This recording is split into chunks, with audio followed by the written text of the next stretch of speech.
Лекарите добиваат се повеќе лажни повици, само неделава екипите на итната медицинска помош биле жртва на 4 повици за лажна потреба од итна помош.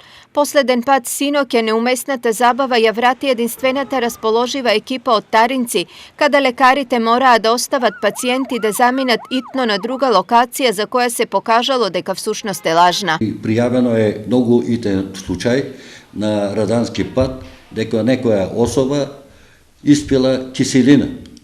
Бевме приморани, пошто вчера не располагавме со друга екипа за терен, бевме од самиот влез на Таринци приморани да се вратиме и да ги тражиме лицата на назначената адреса и даден телефонски број со кој би можеле да стапиме со нив комуникација да оствариме.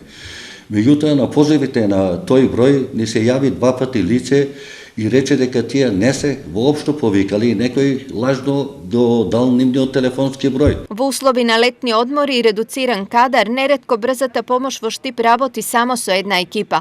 Ова значи дека неуместната забава некој може да ја плати со живот. Лутајќи по тие лажни повици и барајќи ги соодветните луѓе или адреси кои се лажни, кои не се дарени на службата и настојувајќи ние на тие луѓе да им укажеме помош, значи доаѓаме во една ситуација кај што навистина на други луѓе, или во амбулантски устови, или во домашни устови, кај што реално имат потреба, така да можат тие другите случаи кај што имале потреба од брза помош да видат трагични, додека ние лутаме по тие лажни позиви. Во отсуство на други механизми лажните јавувања да ги спречат, лекарите апелираат никој да не си игра со бројот за итна помош и со тугите животи. Ги замолувам граѓаните постагно од овие подрачја да се откажат од вакви постапки за да не го доведеме животот на некој друг човек во прашање. Лажни аларми за пожар или тешко болни досега имало од деца, но и од возрастни.